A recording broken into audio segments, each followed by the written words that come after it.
പ്രിയമുള്ള സുഹൃത്തുക്കളെ, ഗാസ യുദ്ധം രൂക്ഷമായി തുടരുന്നതിനിടയിൽ ഇസ്രയേലുമായി വീണ്ടും വെടിനിർത്തലിനു വേണ്ടി ഹമാസ് മേധാവി ഈജിപ്റ്റ് തലസ്ഥാനമായ കെയ്റോയിലെത്തി. ഹമാസ് പൊളിറ്റിക്കൽ ബ്യൂറോ തലവനായ ഇസ്മായിൽ ഹനിയയാണ് ബുധനാഴ്ച ഈജിപ്ഷ്യൻ തലസ്ഥാനത്തെത്തിയത്.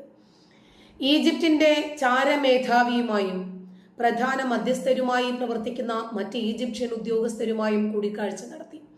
അതിനിടെ ഇസ്രായേൽ വെടിനിർത്തൽ കരാറിന് തയ്യാറായേക്കുമെന്ന് US ഖത്തർ പ്രതിനിധികളുമായിട്ടുള്ള ചർച്ചയിൽ ഇസ്രായേൽ ഉദ്യോഗസ്ഥർ സൂചിപ്പിച്ചു. ഗാസയിൽ 10 ആഴ്ചകളായി ഇസ്രായേൽ നടത്തുന്ന കൂട്ടക്കുരുതിയിൽ 7729 കുട്ടികൾ ഉൾപ്പെടെ 20,000 ആളുകൾ കൊല്ലപ്പെടുകയും 1.9 ദശലക്ഷം ആളുകളെ മാറ്റിപ്പാർപ്പിക്കുകയും ചെയ്തു എന്നാണ് അവർ പറഞ്ഞത്. ലോകരാഷ്ട്രങ്ങൾ ബഹുഭൂരിഭാഗവും വെടിനിർത്തലിനു വേണ്ടി രംഗത്തെത്തിയെങ്കിലും ഇസ്രായേൽ കൂട്ടക്കൊല തുടരുന്നതിനിടയിലാണ് ബന്ധുക്കൾ സമ്മർദ്ദം അതിശക്തമാക്കിയത് എന്നാണ് ഇസ്മായിൽ ഹനിയ പറഞ്ഞത്. നേരത്തെ നവംബർ 24 മുതൽ ഡിസംബർ 1 വരെ നീണ്ടുനിന്ന ആദ്യ വെടിനിർത്തലിൽ ഇസ്രായേൽ ജയിലിൽ കഴിയുന്ന 240 പലസ്തീൻ തടവുകാരെ മോചിപ്പിച്ചിരുന്നു. ഒക്ടോബർ 7-ന് ഹമാസ് ബന്ദികളാക്കിയ 100-ലേറെ പേരെ ഹമാസ് മോചിപ്പിക്കുകയും ചെയ്തിരുന്നു. തുഫാനുൽ അഖ്സയ്ക്കിടെ ഹമാസ് ആകെ 240 പേരെ ബന്ദികളാക്കിയതാണ് റിപ്പോർട്ട്. കഴിഞ്ഞ ദിവസം ബന്ദികളുടെ വീഡിയോയും ഹമാസ് പുറത്തുവിട്ടിരുന്നു. ഇത് നെതന്യാഹുവിനെതിരെ ഇസ്രായേലിൽ അതിരൂക്ഷമായ പ്രതിഷേധത്തിന് കാരണമാക്കി. ഇസ്രായേൽ ചാരസംഘടനയായ മൊസാദ് നേരത്തെ ബന്ദി മോചനത്തിന് വേണ്ടിയുള്ള ശ്രമങ്ങൾ ശക്തമാക്കിയിട്ടുണ്ടായിരുന്നു.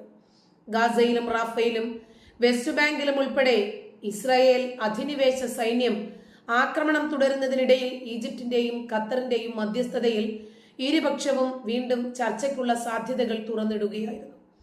കഴിഞ്ഞ ദിവസം ഇസ്രായേൽ പ്രസിഡന്റ് തന്നെ വെടിനിർത്തലിന് രാജ്യം സന്നദ്ധമാണെന്ന് അറിയിച്ചിരുന്നു. എന്നാൽ സമ്പൂർണമായ വെടിനിർത്തലിനില്ലാതെ ഒരുക്കമല്ല എന്നായിരുന്നു ഹമാസിന്റെ മറുപടി. ഗാസയിൽ കരയുദ്ധത്തിനിടയിൽ കനത്ത തിരിച്ചടികൾ നേരിടുന്നതായിട്ടുള്ള റിപ്പോർട്ടുകൾക്കിടയിൽ ഹമാസുമായി രണ്ടാമതും വെടിനിർത്തലിനുള്ള സാധ്യതകൾ ഉണ്ട് എന്നാണ് ഇസ്രായേൽ ഖത്തറിനെയും ഈജിപ്തിനെയും സമീപിക്കുന്ന വാർത്താ മാധ്യമങ്ങൾ റിപ്പോർട്ട് ചെയ്യുന്നത്. പ്രമുഖ ഇസ്രായേൽ പത്രമായ ഫാരഡ്സും ഈ വാർത്ത റിപ്പോർട്ട് ചെയ്തു. തുഫാനുൽ അഖ്സയുടെ ഭാഗമായി ഹമാസ് ബന്ദികളാക്കിയവരെ കൈമാറുകയാണെങ്കിൽ വെടിനിർത്തലിന് ഒരിക്കൽ കൂടി ഒരുക്കമാണെന്നാണ് ഇസ്രായേൽ അറിയിച്ചതെന്നാണ് റിപ്പോർട്ട്. ഈജിപ്ഷ്യൻ സ്രോതസ്സുകളെ ഉദ്ധരിച്ച് സ്കൈ ന്യൂസ് അറേബ്യയോട് ഇക്കാര്യം വെളിപ്പെടുത്തിയെന്നും ഫാരഡ്സിൽ പറയുന്നു.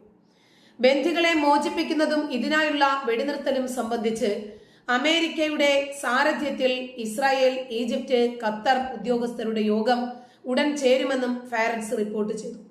ഹമാസിന്റെ കൈവശമുള്ള ബന്ദികളെയും ഇസ്രായേൽ ജയിലിലുള്ള പലസ്തീനികളെയും പരസ്പരം മോചിപ്പിക്കാമെന്ന കരാറിൽ നേരത്തെ ഖത്തറിന്റെ മധ്യസ്ഥതയിൽ ആദ്യ വെടിനിർത്തൽ നവംബർ 24-ന് പ്രാബല്യത്തിൽ വന്നിരുന്നു.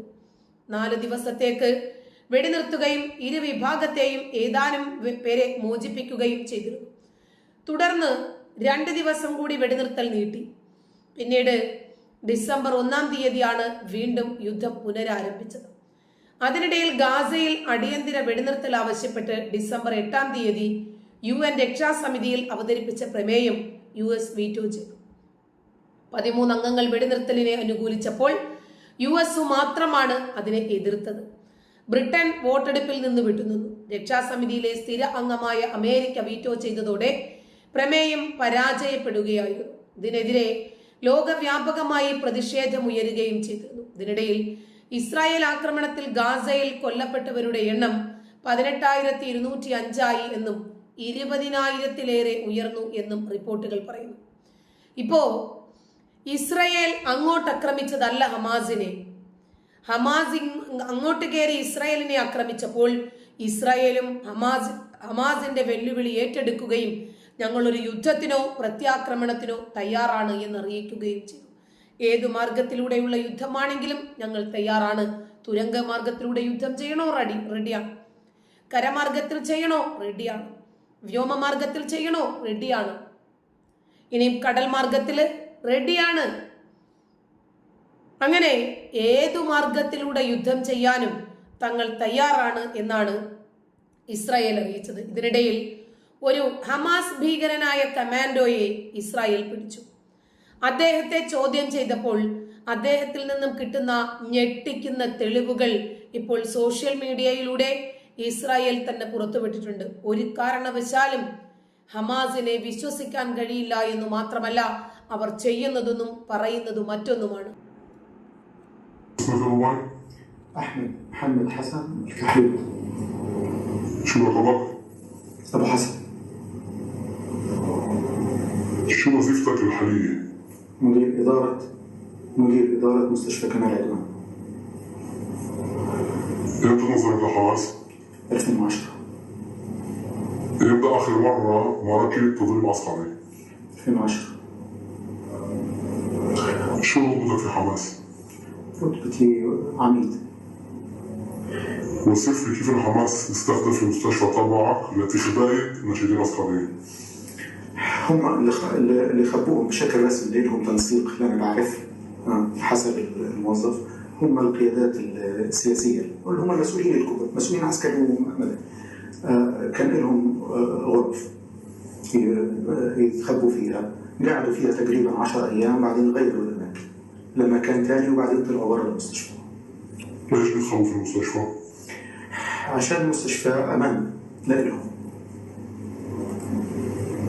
لا يستهدف يعني في المستشفى. كم واحد اجى؟ هو اجى وقت في المستشفى صاروا بالعشرات، يعني قرابة 100. قاعد في المستشفى تبعك في كوادر طبية اللي هم جزء من نظام القسم؟ نعم هم اللي بعرفهم 16 واحد، ذكرت اساميهم كلهم وكل واحد ايش وظيفته سواء في المستشفى او برا. هم ناشدين عسكريين يعني؟ مشكلين. منهم شو وظيفتهم في المستشفى؟ هو وظيفته اما طبيب، اما ممرض، اما مسعف، اما كاتب، يعني وظائف يعني رسميه، ولكن لهم وظائف اخرى في الباكستان وفي السرايا. في واحد منهم السرايا. يعني بتقدر تقول انه المستشفى تبعك اصبح لموقع عسكري تحت سيطرته. نعم. هل حماس في مكاتب خاصة جوا المستشفى؟ نعم. يعني في المكاتب اللي فيها كان قائد حماس واثنين من القيادات، ذكرت اساميهم، هو مجدد وعمشة مشير المصري.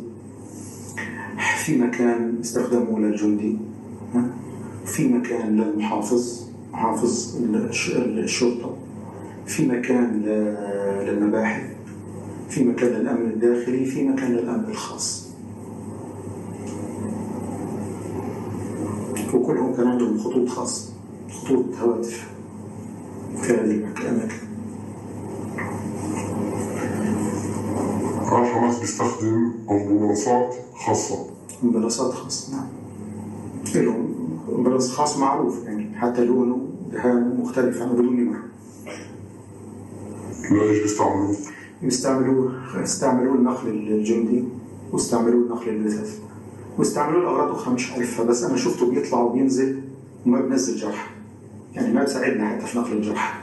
يعني لما يكون في جرحى كثير وفي أسر وفي بطرات جاي ياخذ شيء يوديه على المستشفى الأندونيسي يطلع بيه على الشفاء، كان يرفض. ليش؟ وظيفته أهم. وش وظيفته؟ وظيفته ينفذ كلام قيادته السامع. يعني بيستعملوا لأمورات هذا ايش؟ يعني أغراض غير الإسعاف. شو بتفكر عن زعماء حماس؟ أنا حكيت لك إنهم جبناء لأنه هم كانوا يسوقون في الميدان، هم متخبين في أماكن حماية،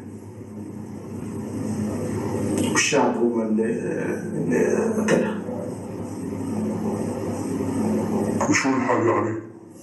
دمرونا للأسف. വളരെ വ്യക്തമായി പറഞ്ഞു കഴിഞ്ഞു. അതായത് ഹമാസ് ഭീരുക്കളാണ്, അവർ ധൈര്യമുള്ളവരല്ല. അവര് ആശുപത്രികൾ കേന്ദ്രീകരിച്ച് തീവ്രവാദ പ്രവർത്തനങ്ങളാണ് ചെയ്യുന്നത്. അവർ ഓരോരുത്തർക്കും പ്രത്യേകമായിട്ടുള്ള ദൗത്യങ്ങളുണ്ട്. ആ ദൗത്യത്തിന്റെ അടിസ്ഥാനത്തിൽ മാത്രമേ അവർ പ്രവർത്തിക്കൂ. അവരെ ഏൽപ്പിക്കപ്പെട്ട ജോലിക്ക് പുറത്ത് ഒന്നും അവർ ചെയ്യില്ല. ഇങ്ങേയറ്റം ഒരാൾ വീഴാൻ പോയാൽ പിടിക്കാൻ പോലും അവരെ ഏൽപ്പിക്കപ്പെട്ട ദൗത്യമല്ലെങ്കിൽ അവരത് ചെയ്യില്ല. അവരൊക്കെ ഹമാസ് സൈനികരാണ്, ഹമാസ് മിലിറ്ററി ഗ്രൂപ്പാണ് എന്നാണ് അദ്ദേഹം പറയുന്നത്. അദ്ദേഹം പറയുന്നത് ഗാസയിലെ സാധാരണ ജനതയെ അവർ പരിചകളാക്കി ഇസ്രായേലിന് വേട്ട ചെയ്യാൻ വിട്ടുകൊടുക്കുകയായിരുന്നു. അവർ ഞങ്ങളെ ചതിച്ചു. അത് തന്നെയാണ് യാഥാർത്ഥ്യം. ഗാസയിലെ ആളുകൾ തന്നെ ഇത് തുറന്നു പറയണം. എപ്പോഴാണോ ഹമാസ് ഭീകരരെ ഗാസയിലെ സാധാരണ ജനത, അതായത് പലസ്തീനികൾ തള്ളിപ്പറയാൻ തയ്യാറാകുന്നത്, അതോടെ ഗാസക്കാർക്ക് സമാധാനത്തോടു കൂടിയുള്ള ഒരു ജീവിതം ഉണ്ടാകും. നന്ദി.